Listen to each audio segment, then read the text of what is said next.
Welcome to the New York Business Leaders Podcast, presented by the Coyle Group. We interview the most interesting and influential business leaders in New York and hear their stories of success, challenges, and lessons learned while building their businesses and personal brands. New episodes drop weekly, so please be sure to subscribe to get updates in your favorite stream.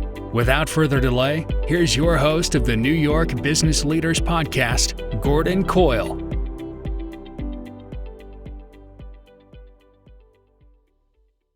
Welcome back to the New York Business Leaders Podcast. I'm your host, Gordon Coyle. In today's episode, I get a chance to speak to Bruce Kletsky, a relatively new connection of mine. Bruce is an expert in the field of R&D tax incentives and is the managing director for North American markets of the FI Group. Now, you may be asking, what is an R&D tax incentive or credit? Well, Bruce explains it during our conversation. But in a nutshell, if a company invests in research and development, or really most forms of innovation, they may be eligible for a tax credit and in some cases a refund, especially in the case of pre-revenue startups. I thought it was an important conversation to have with Bruce since the potential number of businesses, large and small, that could benefit from his work is huge. When I hear R&D, I think of industries like life sciences. But the applicable industries are much broader than that, as you'll hear. Construction, manufacturing, yes, technology, but a lot more. The firm Bruce works for, the FI Group, is a global consultancy located in France with 1,200 employees globally. This is an interesting conversation that I think every professional advisor should be listening to. Your clients could be leaving vast sums of money on the table every year because they don't know about R&D tax incentives or credits, and Bruce can help recover those dollars on a contingency fee basis. It's truly a win-win. Thanks for watching or listening. If you have an interesting story that you'd like to tell on the New York Business Leaders Podcast, drop me an email and let's set up some time to chat. My email is gbcoyle@thecoylegroup.com, and that will be in the show notes along with Bruce's contact info. Thanks. Now on to the show. Hey everyone, welcome back to the New York Business Leaders Podcast. I'm Gordon Coyle, your host, and today I've got Bruce Kletsky with me. And I'm going to ask you, Bruce, can you take a couple of minutes, introduce yourself, and tell us what you do? Gordon, good to see you. This is great. I'm very excited to be part of the podcast. I am Bruce Kletsky. I'm the managing director of the FI Group. The FI Group is an international tax consultancy headquartered in Europe. We're in 20 countries, and we have 18,000 clients. And what we really do is we do tax incentives. We help companies obtain tax incentives, grants, incentives, research and development tax credits. Purpose of an incentive is to lower or minimize income tax. So tax minimization is the name of the game. Okay.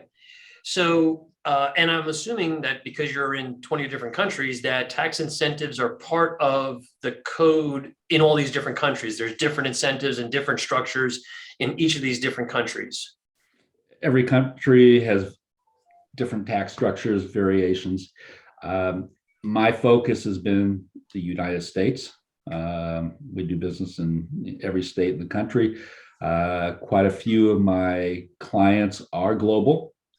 And what we do is our biggest focus has been on the research and development tax credit and the payroll tax credit.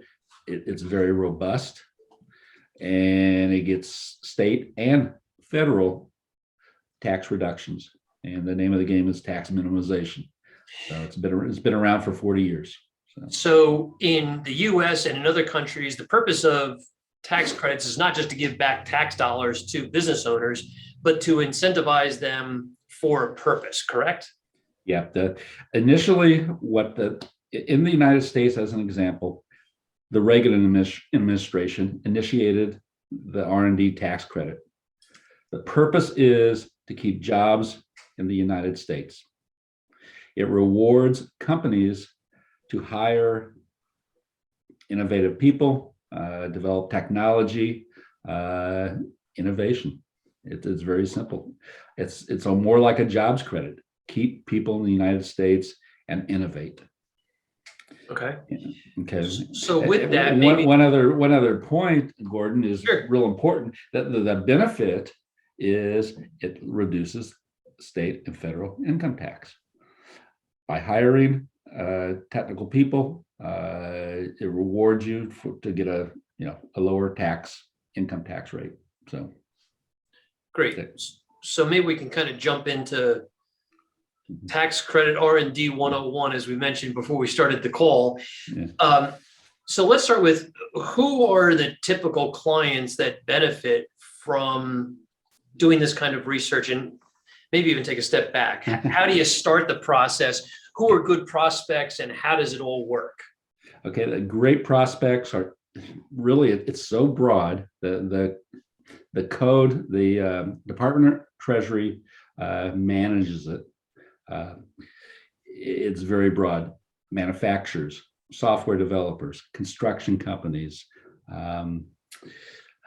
life science, those are great industries, transportation, automotive, we can go on and on. It gets really exciting. Basically, what R&D is, the definition, Congress changed the definition. Process improvement.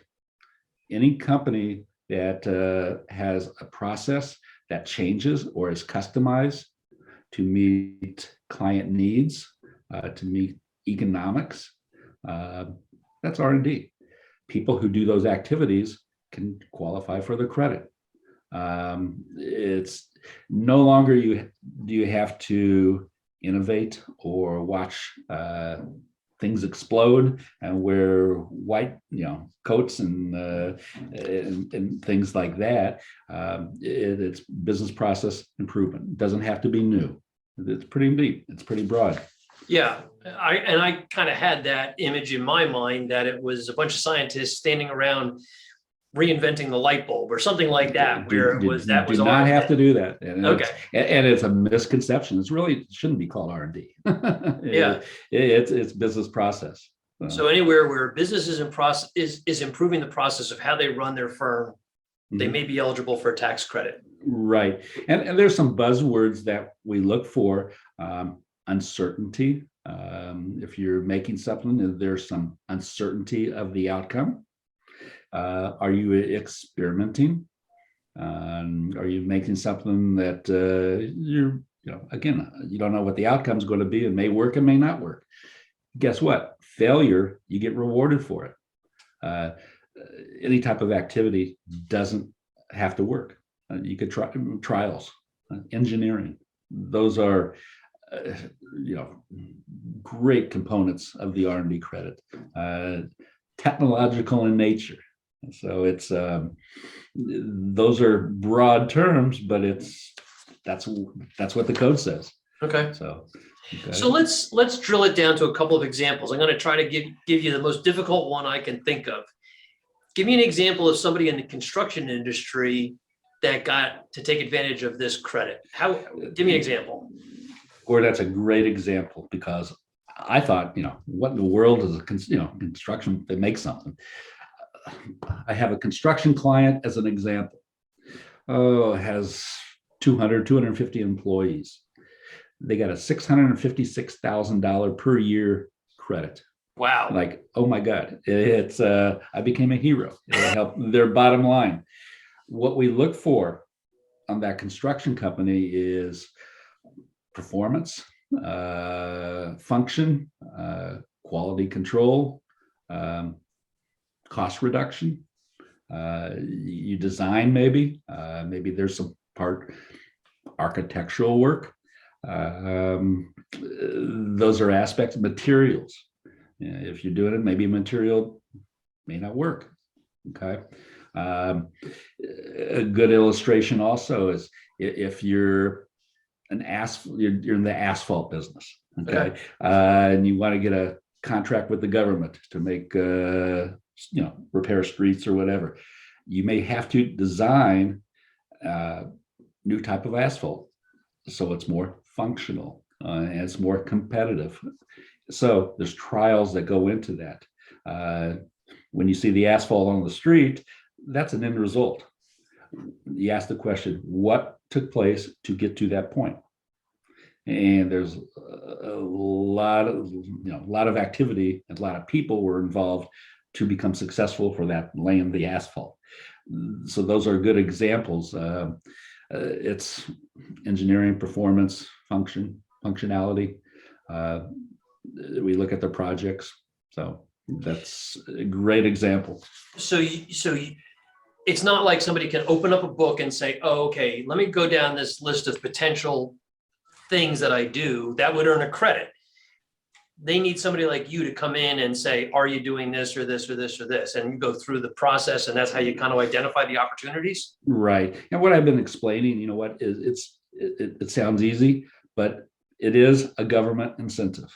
So the IRS is going to scrutinize it. So they have regulations like any government incentive. And so it has to be documented. That's the key. What I did when I built our team in the US, I made sure I had engineers, I had IT people, I had legal, tax, specialists in business operations who understand the complexity of a business.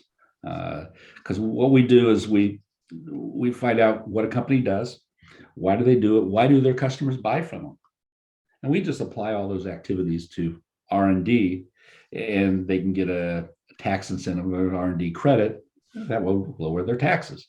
So key document, and it's actually it's called a nexus requirement. You have to associate people to business activities or business components, and that's what we do. You just can't write it down on a piece of paper and say, here, I got R&D. I gotta support it. So, and that's the biggest challenge, and that's what the IRS is really focusing on right now. Okay. Do you want to give us, some ideas of what the best or hottest industry sectors are for R&D tax credits? Yeah, there's what I've seen is life sciences is really big. There's a lot of startups. There's a lot of innovation in the medical field, making apps. Those are all hot areas. The construction is terrific. Manufacturing is excellent. Software is automatic.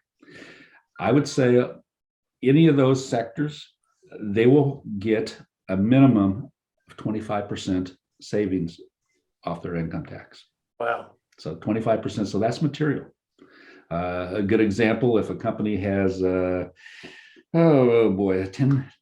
million in sales or has 50, 75 employees, they will get a $75,000 per year tax benefit.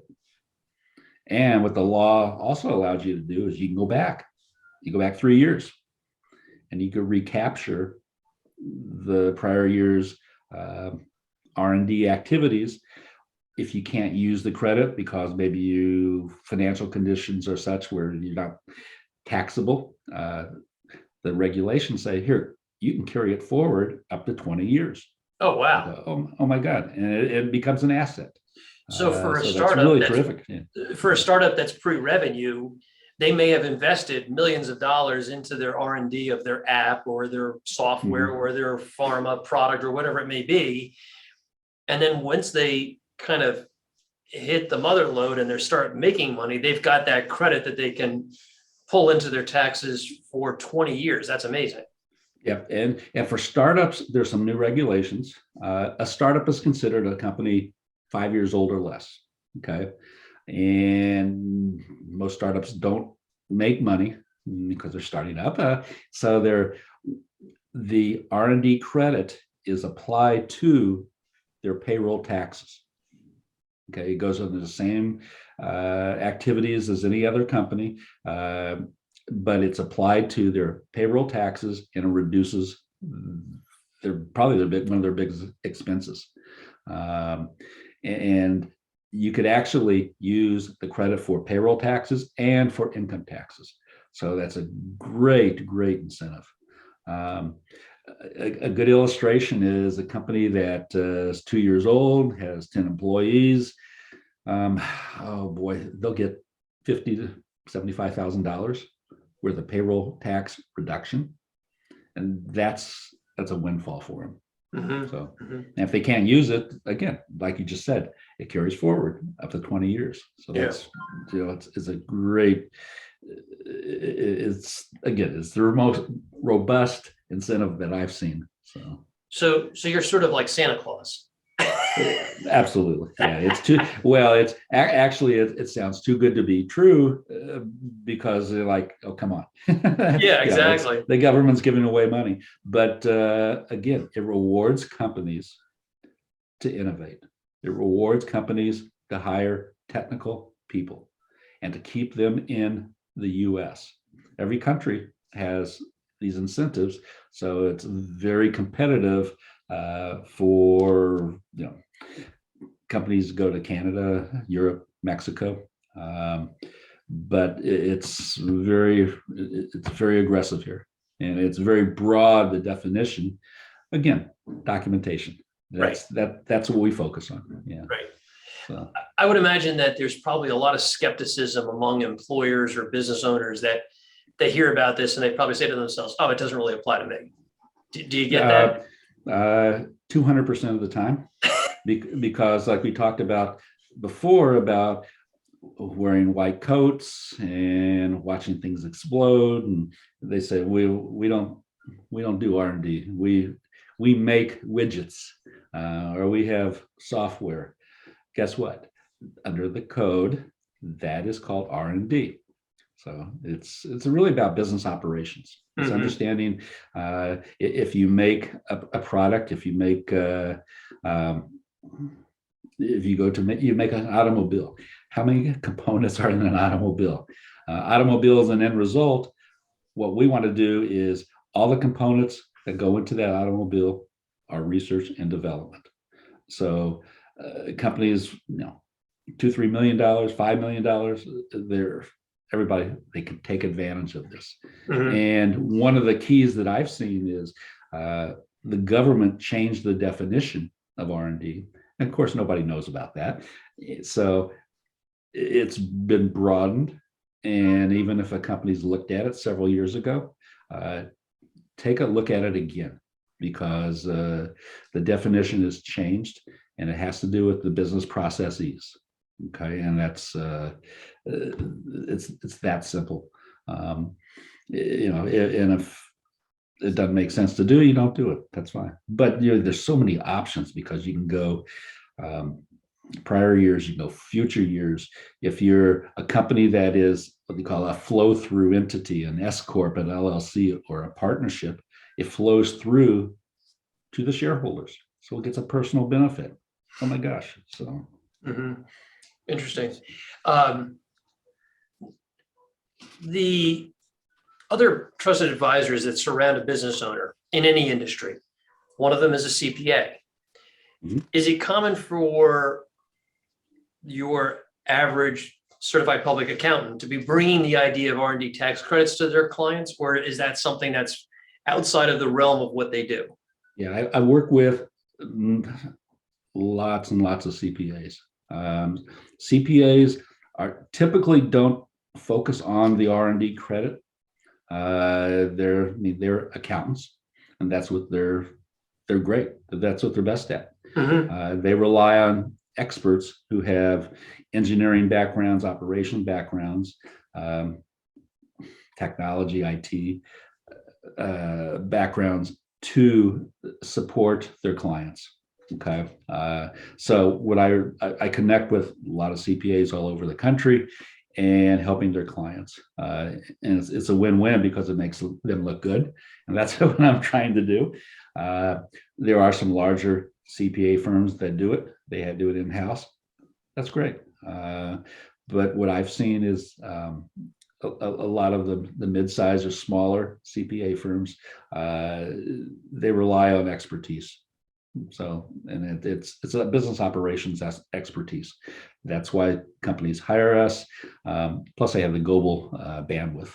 So, and it's not just, you're not just coming in and saying, "Oh, you're doing this, this, and this. I'm going to fill out this form, submit it to the IRS. Like you said earlier, there's a good amount of your own research and development that goes into the development of how that credit gets established, right? Yeah, we developed a methodology and developed software that specializes and makes the whole experience transparent. What we do is we use a platform that records the conversations of our clients and what their activity is, so it meets IRS criteria. Okay, we have 50 years worth of experience working with the service under examination, so we know what they want and what they look for. Everything that we do is by code. I mean, it goes by the regulations. It's that simple. So what we do for our clients is create the methodology.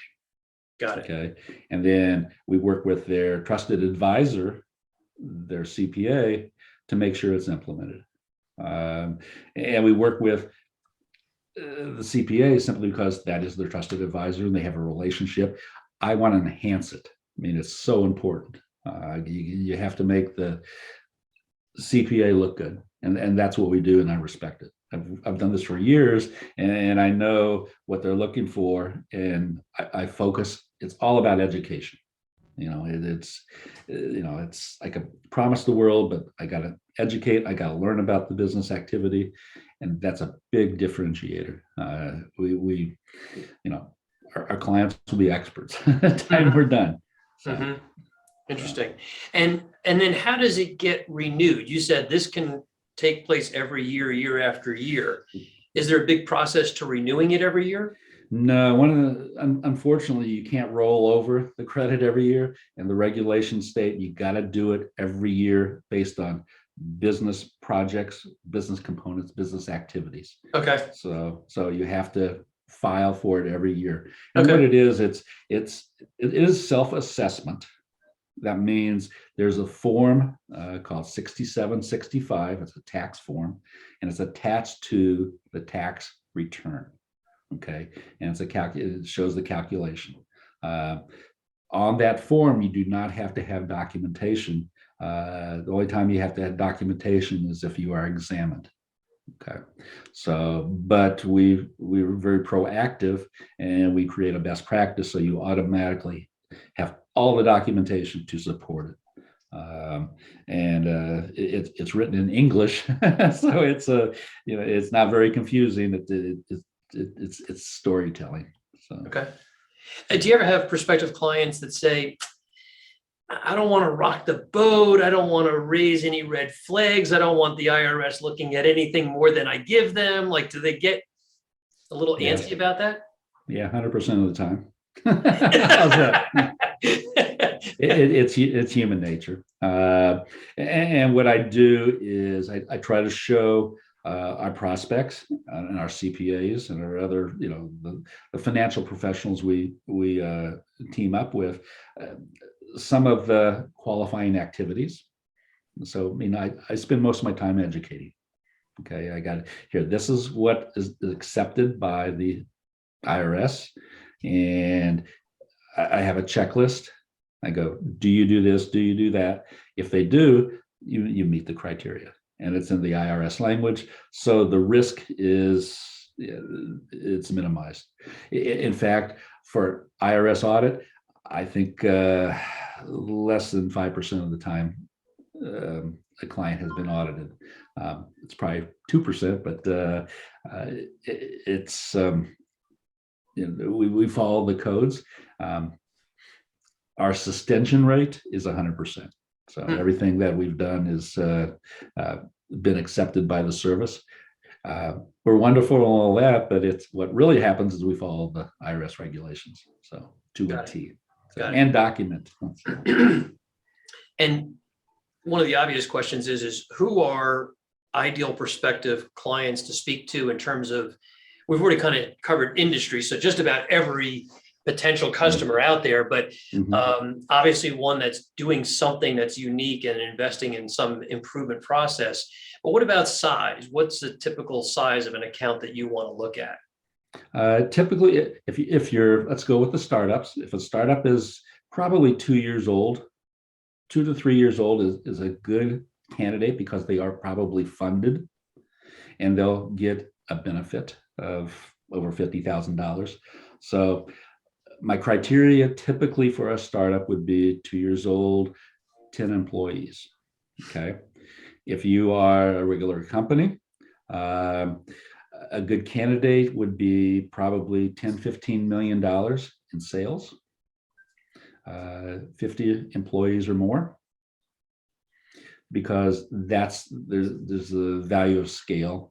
They'll get $7,500,000 in annual savings. So, and typically, you could also, a lot of companies like to go back to prior years and take full advantage of the regulations. Okay. One of the keys or one of the challenges of the R&D is it's called a non-refundable credit. That means a company has to be taxable. Right? It's difference between profitable and taxable. Taxable, you have to pay income tax because that's what it reduces.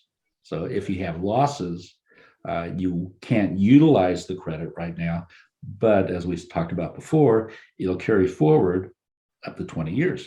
So there's some tax planning that can be done. So, and if it's a S corp LLC, it goes to the shareholder. So it reduces personal income taxes. So that's even more terrific. Yeah. So it's but typically $15 million company, 50 employees or larger, that would be an ideal candidate. Our company has over half my clients are multinational. I mean, they're in multi countries because I could do US, Spain, France, Brazil at the same time. And from a economic standpoint, our pricing is more aggressive. So typically our pricing is on a performance basis. That's what everybody prefers right now because I don't want any money. Zero. No money. If you're successful, I get a benefit, I get paid. So no additional cost. And as a bonus, what we do is we cover all the costs in the event of examination. So we own it. Okay. So it's really a no risk value proposition. There's no risk. It's a turnkey. They get all the support documentation. What I focus on is becoming a true trusted advisor. Okay, I emphasize so much on building the relationship because it's very important. It's a big differentiator. I've done it for many years and have clients for years and years and years. And I do that for my CPA partners and our clients. So. What about geography? Does geography matter to you much? United States. I'm on airplanes every week. Oh, okay. So going to travel to see clients is not a big deal. No, I have most of our clients will be in the New York tri-state area or the Great Lakes states, and Florida's huge for us too. Those are where right now it seems a lot of our clients are. Technological parts of the country, we're they're innovating. So it's all about innovation. Great. But so it is robust. It's great, and it's a misconception. So it's anybody should want to get a 25% reduction on their income taxes. So that's the name of the game. Yeah, fantastic. So Bruce, interesting conversation. I guess we kind of covered everything. Did I miss anything you'd like to put into the mix here? No, it's the main point is what is the R&D? It rewards companies to hire technical people. What's the benefit? Reduces state and federal income taxes. And one other, I guess, important aspect of this, 33 states follow the federal code. And so you can get a state credit and a federal credit. So it's double dipping. The largest state credit is California. Indiana is probably the next. Illinois is good, but it's a 14% credit. Wow. It's a 14% credit that offsets state and federal income tax. So for anybody who's listening or an advisor who's listening, if you've got a customer or if you're a company that's doing $10 million of sales or more, pretty industry agnostic, it's worth at least a phone call to say, hey, do you think I might be eligible for some tax credit? I'm not trying to oversell you here, Bruce, but is that basically the call? Yeah, and what I do, I spend most of my time educating. Yeah. Okay. It's important because there's, like you had said, is this too good to be true? And what I do is explain what qualifies, what doesn't qualify, and let's apply it to the customer's business. We don't get specific, and we don't do an assessment and find out, what the benefit range is. What are the risks? We do that no matter what, and before we engage. So, okay.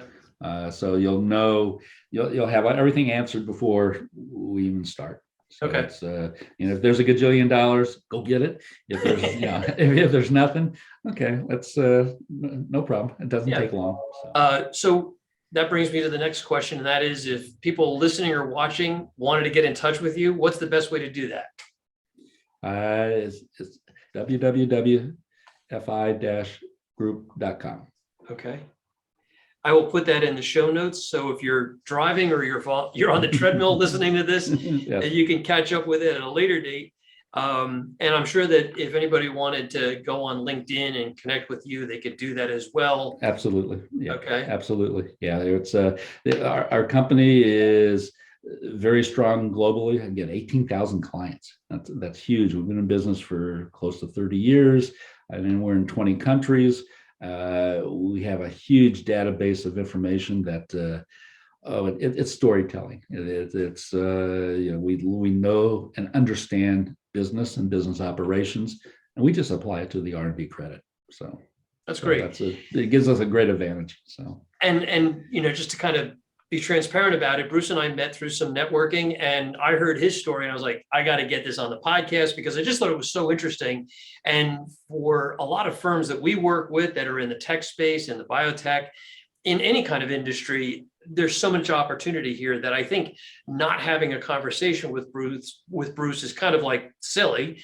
And if somebody like an expert like Bruce is willing to pick up the phone and have that conversation, have at it. There could be a lot of money coming back to you through tax credits that otherwise you wouldn't have known about.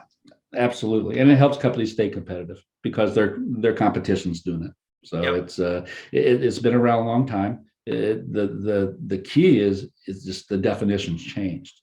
And through my experience, I've seen most companies and many CPAs aren't aware of all the changes and take advantage of what Congress did. Okay. You're silly if you don't. Good. There's money to be found out there. So give Bruce a call, contact him, look up fi-group.com and see what's out there. Bruce, it's been great having you on the show. I appreciate it. Thank you. This was fun. Good to see you. Good to see you too. And my name is Gordon Coyle. I'm the host of the New York Business Leaders Podcast. If you have an interesting story that you'd like to tell on this show, give me a call, drop me an email. I'll have my email in the show notes as well. Let's chat and let's get you on the show. Thanks and have a great day. That's it for this week's episode of the New York Business Leaders Podcast. Be sure to subscribe so you don't miss next week's episode. In the meantime, find more interviews and resources at nybusinessleaders.com.